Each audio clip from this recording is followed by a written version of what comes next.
Estamos recibiendo con mucho gusto al diputado del Partido Colorado, Felipe Schipani. Diputado, ¿qué tal? ¿Cómo estás? Un gusto estar acá, gracias por la invitación. Da la casualidad que, como hemos tenido gente de la oposición, del Poder Ejecutivo, del Poder Legislativo, siempre la primera pregunta que les estoy haciendo es cómo evalúan las relaciones actuales entre oposición y oficialismo. Y como integrás la coalición de gobierno... Es innegable que el clima político se ha crispado, producto de que el Frente Amplio está llevando adelante una oposición destemplada, férrea, ¿no? Ha habido un cambio claramente a partir del referéndum y eso hace que todos los días, empezando por el presidente del Frente Amplio y el resto de sus dirigentes, estén criticando a diestra y siniestra lo bueno y lo malo, ¿no? Pues hasta las cosas positivas también son criticadas. El otro día estamos discutiendo en el Parlamento la rebaja del supergas que dispuso el gobierno y había críticas también del Frente Amplio, que había llegado tarde la medida. El clima personal, afortunadamente, entre los dirigentes políticos es bueno, hay diálogo. Muchas veces lo que se expone en los medios de comunicación o en el debate público es una cosa, pero afortunadamente hay diálogo político, hay intercambio, pero es innegable que el clima político ha subido de tono claramente. Ayer en el acto en Las Piedras, como quedó una vez más evidenciado, creo que Orsi fue uno de los que dijo que hay una suerte de ya campaña electoral adelantada, ¿no? En la medida más que se está manejando el tema de los nombres de los candidatos y... Bueno, el que está en campaña electoral es Orsi, claramente, ¿no? Y Fernando Pereira está tratando de meterse ahí entre Orsi y Cose. Es evidente, ¿no? Yo creo que la oposición está lanzada a una campaña electoral, están recorriendo el país, escuchando a la gente, tomando insumos para el programa. ¿Y en la coalición no? La coalición creo que está preocupada por gobernar, ¿no? A eso nos estamos abocando. Vendrán después los tiempos electorales, pero el objetivo que tiene la coalición es gobernar, tratar de hacer las cosas bien. ¿Y con qué clima interno de la coalición? Y la coalición tiene un muy buen clima de trabajo. A nosotros, Jaime, nos vaticinaban que la coalición iba a durar unos pocos meses, por eso queríamos apurar la LUC. Y bueno, hemos sobrepasado la LUC, la ley de presupuesto, las rendiciones de cuentas, el plebiscito del referéndum, y la coalición sigue vigente porque es la única forma de poder gobernar el país y darle una sustentabilidad al gobierno.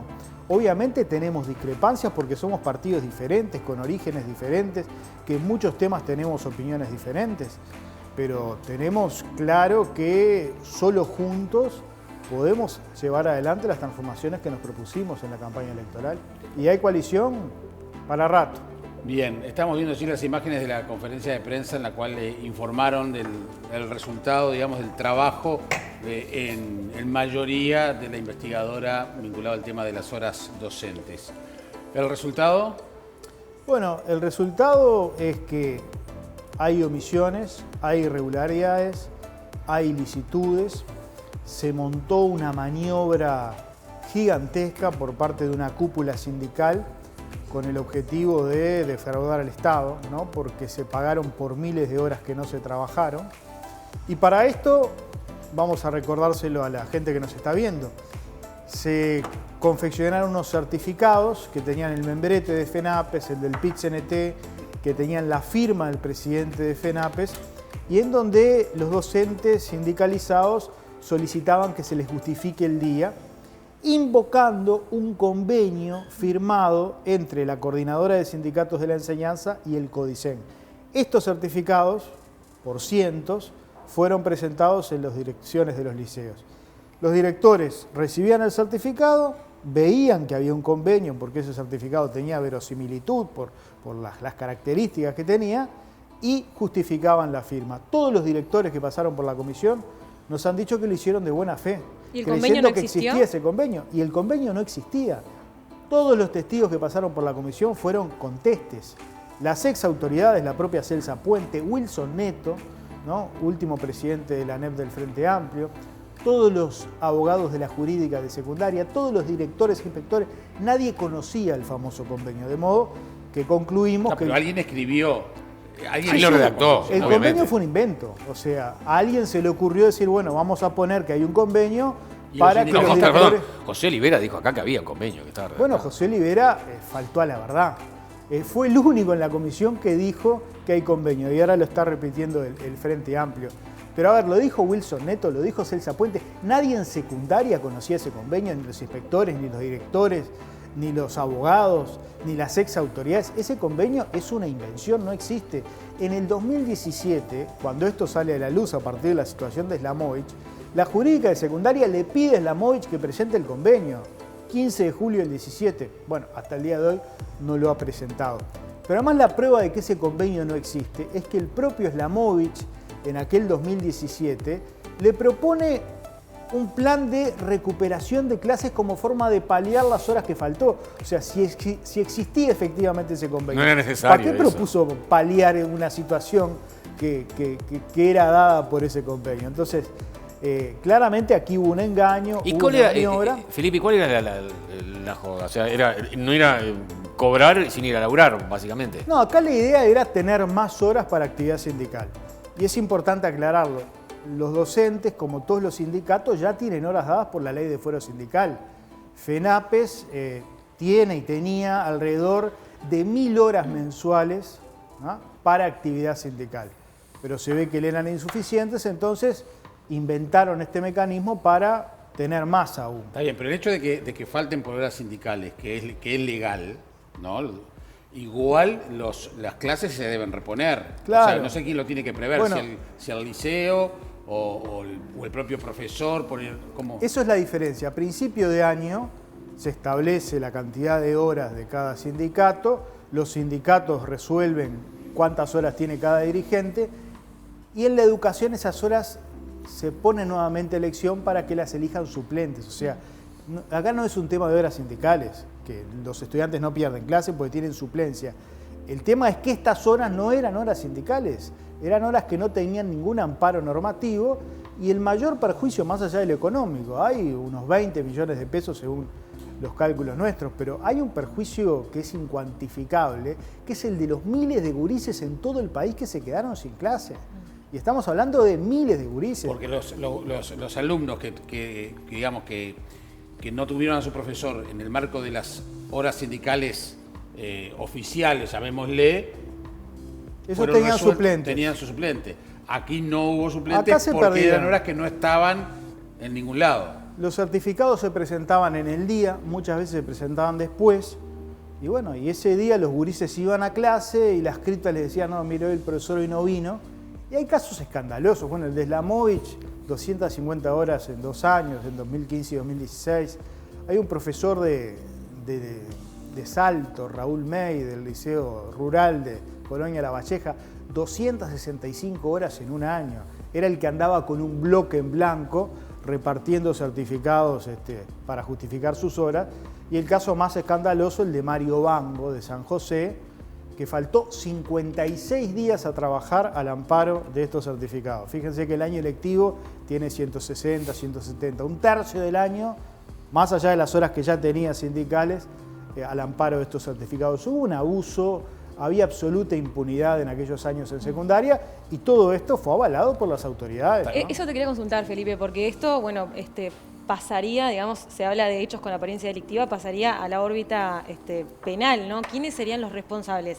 ¿Los profesores adheridos al sindicato o la persona que firma esos permisos? Desde nuestro punto de vista, claramente hay una responsabilidad en quien firma esos certificados porque de alguna manera está avalando todo lo que consta en el certificado, que existe un convenio. Pero ahí serían los directores. ¿Quiénes serían No, entonces, en ese Felipe? caso serían los dirigentes sindicales. ¿Quiénes serían, Felipe?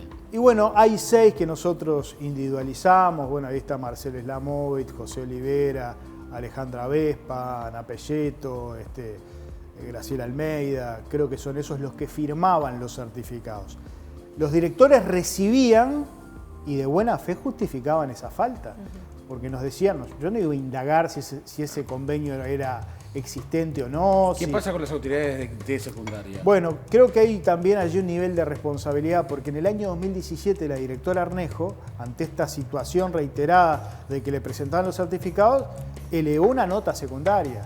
El tema fue la jurídica de secundaria. La jurídica de secundaria informó que no había convenio y que no se podían justificar esta falta porque no tenían amparo normativo. Pese a ese informe de la jurídica, secundaria le justificó horas a Slamovich y amparó la situación. Hay actas de la negociación colectiva de aquel entonces entre FENAPES y secundaria, en donde Celsa Puente confiesa que hay una larga lista que le remitió FENAPES y en donde el ex consejero Javier Landoni llegó a decir que había que mantener estas cosas en reserva porque si se filtraba se sometía a los docentes sindicalizados al escarnio público y había que protegerlos.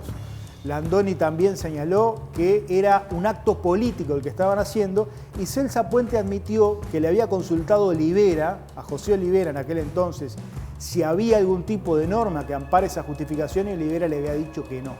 O sea, en las propias... ¿Eso fue reconocido por Celsa Puente? Eso está en las actas del Consejo de Educación Secundaria que Celsa Puente, por supuesto, no reconoce porque se olvidó.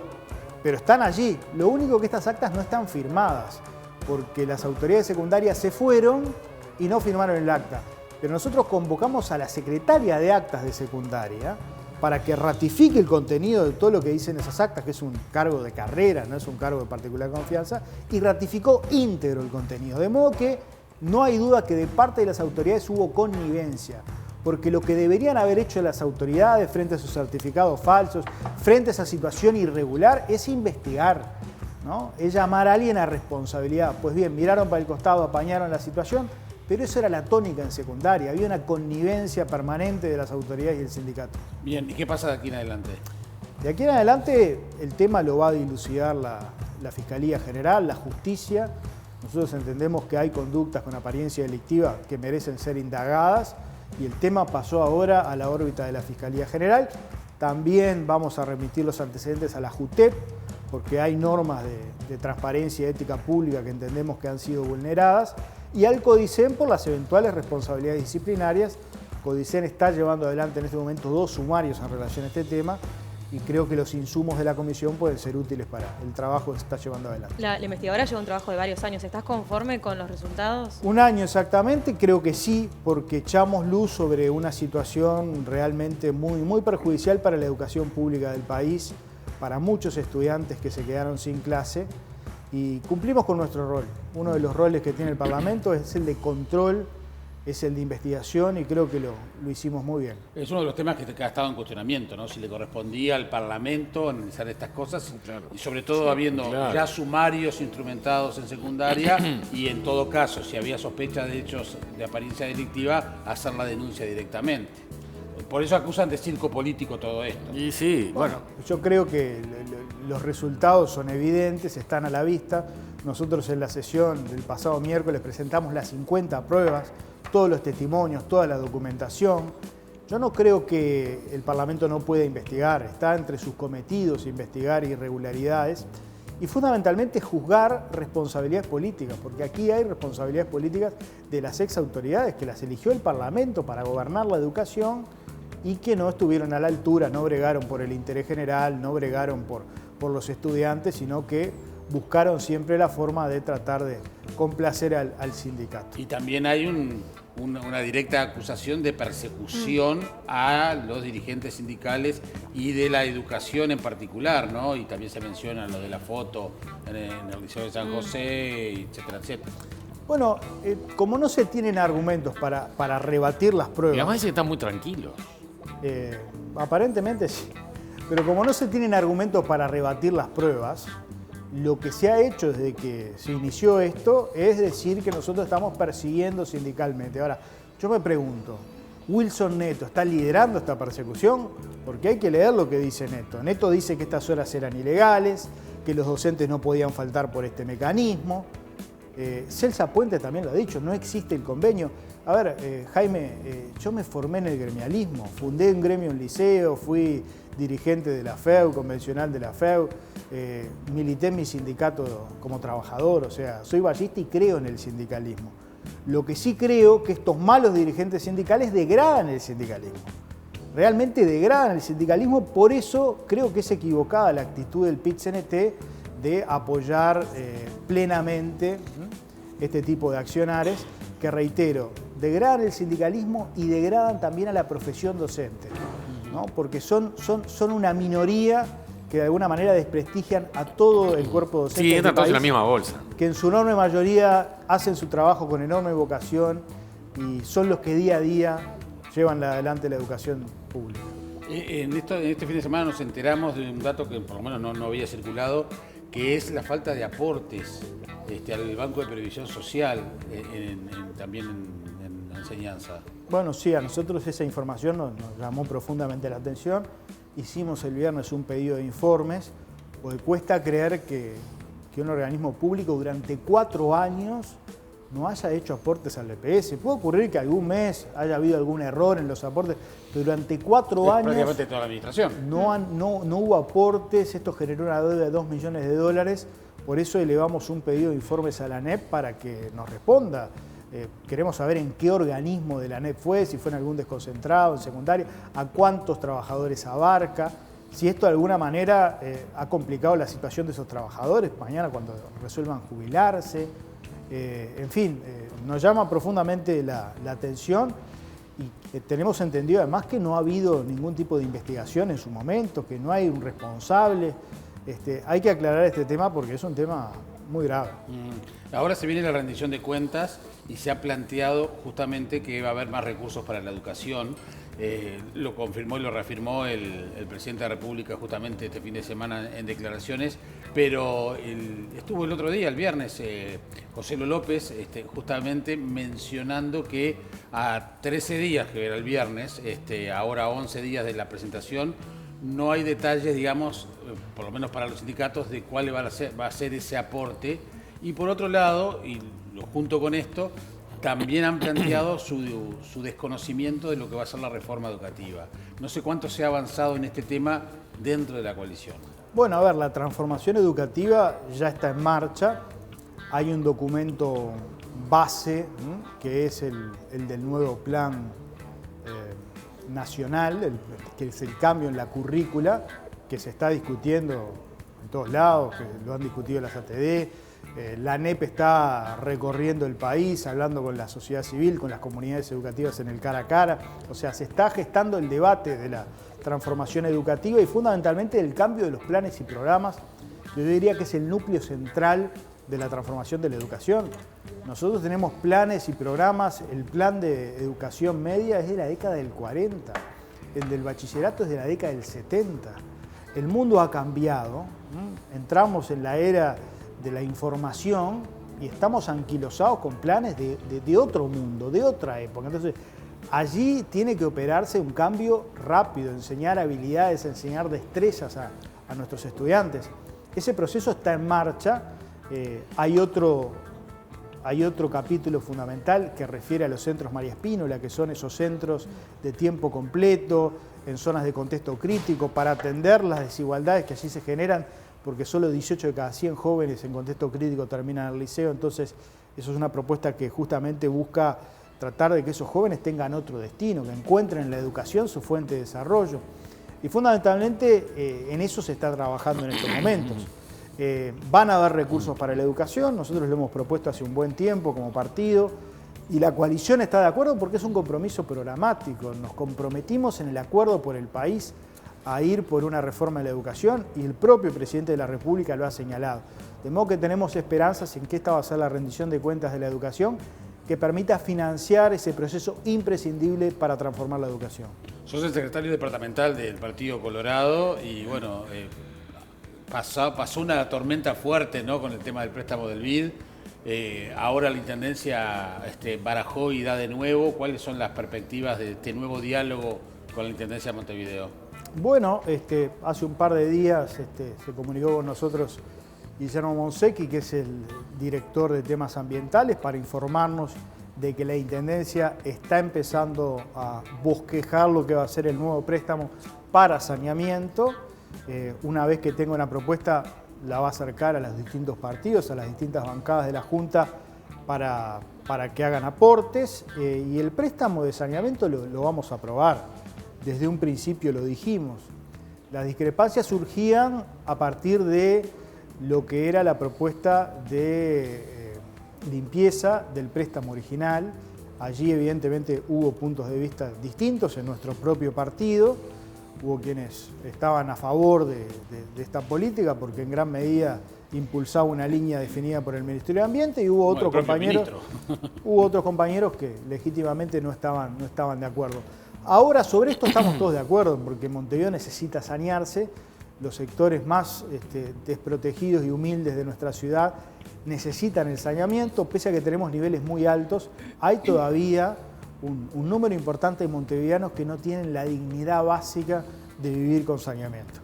Por eso vamos a acompañar, vamos a proponer en primer lugar, cuando llegue la propuesta de la Intendencia, y no tengo duda que desde el partido vamos a acompañar con el voto de los ediles para que Montevideo siga avanzando en el tema saneamiento. Felipe, y hablando, ¿no?, de cuestiones que tienen que ver con el Partido Colorado, ¿qué va a pasar con estas multas que todavía faltan pagar por cartelería que no fue retirada a tiempo en las elecciones, Bueno, que es por parte de la Intendencia de Montevideo? Estamos en juicio con la Intendencia. Nosotros entendemos que no es el Partido Colorado como entidad que tiene la responsabilidad, porque como todos saben, en las campañas electorales los carteles no los pone el partido como tal, ¿no? Los ponen los dirigentes, los ponen las listas, pero creo que no se puede responsabilizar por la mala colocación de un cartel al partido como partido. Pero los carteles tienen una firma, se sabe quién lo puso, o sea, si es el grupo del diputado Schipani, Claro. hay que pedir. Es lo que nosotros le estamos diciendo a la Intendencia. Vaya y hágale un juicio a tal lista, a tal dirigente, a tal diputado, pero no al partido, porque el partido nunca resolvió poner ninguna cartelería. Y ese es el debate que se está dando en estos momentos en la justicia, y bueno, y será el Poder Judicial el que laude. Sí, ¿qué te pareció la resolución de la Intendencia con respecto a la isla, a la propuesta de la isla Punta Gorda? Yo creo que fue una decisión apresurada. Yo creo que habría que haber estudiado el tema con mayor profundidad.